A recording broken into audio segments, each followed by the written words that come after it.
తాకట్లో ఉన్న బంగారాన్ని విడిపించి ఆ రోజున మార్కెట్ ధర కట్టి మిగిలిన డబ్బును మీకు అందిస్తుంది కొమ్మూరి గోల్డ్.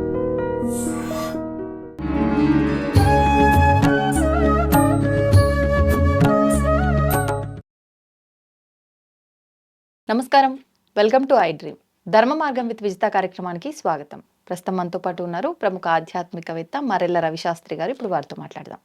నమస్కారం అండి. నమస్తే. ఫిబ్రవరి 17వ తారీఖున సూర్యగ్రహణం ఉందంటున్నారు. నిజంగా మన దగ్గర గ్రహణ ప్రభావం అనేది ఉంటుందా? అసలు సూర్యగ్రహణం వచ్చినప్పుడు పాటించాల్సిన నియమాలు ఏంటి? మరి ఇప్పుడు ఆ నియమాలు పాటించాల్సిన అవసరం మనందరికీ ఉందా? దాని గురించి వివరించండి. ఓం శ్రీ గురుభ్యో నమః. ఆదిత్యాది నవగ్రహ దేవతాభ్యో నమః. రేపు 17వ తేదీ సూర్యగ్రహణం అనేసి అందరూ చెప్తున్నారు. సూర్యగ్రహణం ఉంది, కానీ అది భారతదేశానికి లేదు. అంటే గ్రహణం ఏర్పడుతుంది, దాని యొక్క టైమింగ్స్ కానీ దాని యొక్క ఫలాని అక్షాంశ రేఖాంశాల మీదే జరుగుతుందని మనకు క్లియర్గా మన పంచాంగంలో చెప్తారు. సో మనకి భారతదేశంలో జరిగినప్పటికీ హైదరాబాదులో పడుతుందా లేదా, లేకపోతే తెలుగు రాష్ట్రాల వరకు ఉందా లేదా అనేది కూడా క్లియర్గా పంచాంగంలో ఉంటుంది. కానీ మనకిప్పుడు జరిగేటటువంటి రేపు 17వ తేదీ జరిగేటటువంటి గ్రహణం ఎక్కడా కూడా భారతదేశంలో ఆ గ్రహణం అనేది ఇంపాక్ట్ అనేది లేదు. కాకపోతే ఆ యొక్క గ్రహణం అయితే యూనివర్స్లో జరుగుతుంది. ఇప్పుడు సూర్యగ్రహణం అంటే ఎప్పుడు జరగాలి? పగులు పూట జరగాలి. అవును. సో అమావాస్య గడియల్లో జరుగుతుంది. మనకి గ్రహణం వచ్చినప్పుడు సూర్యుడు సగం రాహువు వచ్చేసి సూర్యుడిని ఇది చేసినట్లుగా మనకి ఉంటుంది. సో సూర్యుడు మామూలుగా అయితే ఏంది, ఒకే లైన్ మీదకి సూర్యుడు చంద్రుడు భూమి వచ్చినప్పుడు మధ్యలోకి చంద్రుడు వచ్చాడు కాబట్టి సూర్యుడి యొక్క కాంతి భూమి మీద పూర్తిగా పడదు కాబట్టి దాన్ని మనం సూర్యగ్రహణం అంటాం. సో కాబట్టి అది మనకి పగులు పూట కనపడాలి, మనకి ఆ ఇంపాక్ట్ అనేది ఎక్కడా లేదు. కానీ మనకేంటంటే ఇప్పుడు యూట్యూబ్లో వచ్చిన తర్వాత ఎక్కడ ఏది జరిగినా మనకే జరుగుతుందని టామ్ చేయడం అనేది అలవాటైపోయింది. సో అమావాస్య యొక్క గొప్పతనం ఉంటుంది, అమావాస్యకి దానికి ఉండే గొప్పతనం ఉంది. అమావాస్య హోమాలు చేసుకునే వాళ్ళు చేసుకుంటూ ఉంటారు. సూర్యగ్రహణం ఏర్పడుతుంది కాబట్టి యూనివర్స్లో కొంత చేంజెస్ అయితే ఉంటాయి, కానీ దానికి ప్రత్యేకించి మనం నియమాలు, ఆ రోజు తినకుండా ఉండాలి, గర్భిణీ స్త్రీలు బయటికి రాకుండా ఉండాలి, ఇట్లాంటివన్నీ కూడా ఏమీ లేవన్నమాట. దాంట్లో కూడా పార్శ్వ సూర్యగ్రహణం ఉంటుంది, పూర్తి సూర్యగ్రహణం ఉంటుంది, సంపూర్ణ సూర్యగ్రహణం, ఇట్లాంటివి ఉంటాయి.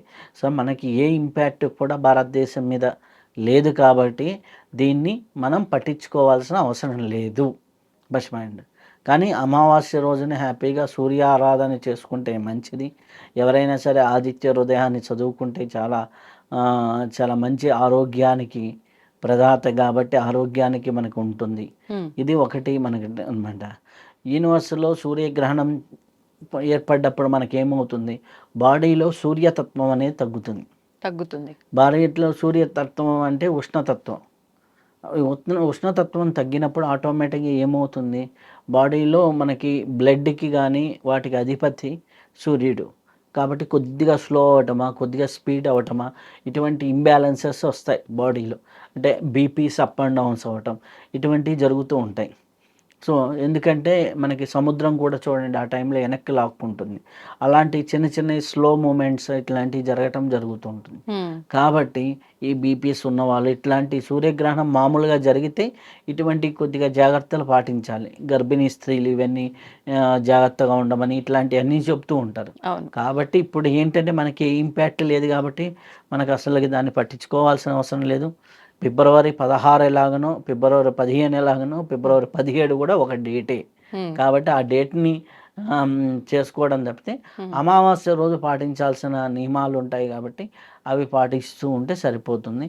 హ్యాపీగా వాటి వరకు మనకి ఇప్పుడు నేనున్నాను, అమావాస్య రోజు జాతకం చెప్పను.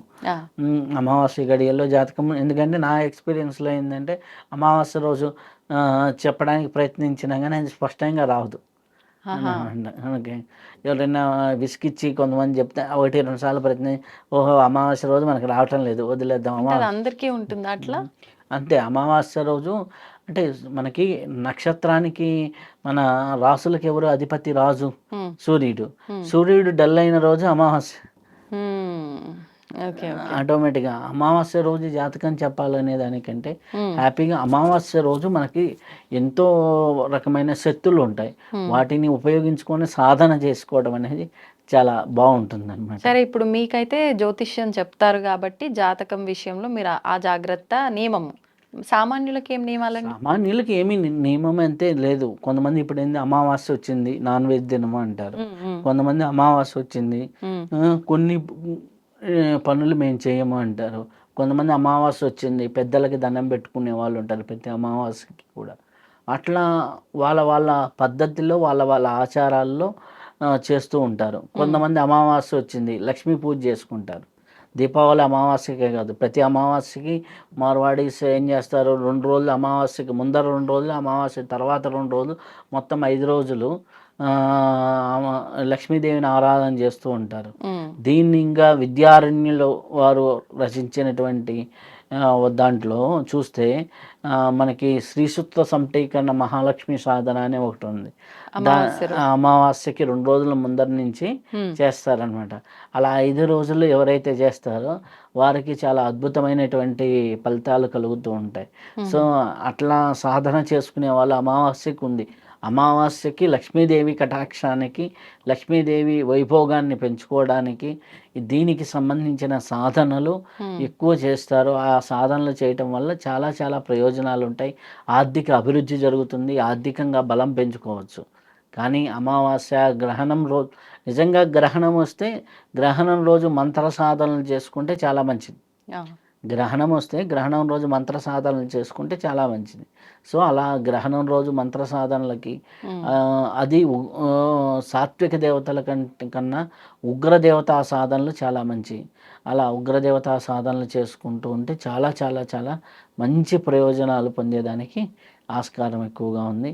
కాబట్టి ఇది రేపు 17వ తేదీ మనకి గ్రహణం అయితే లేదు.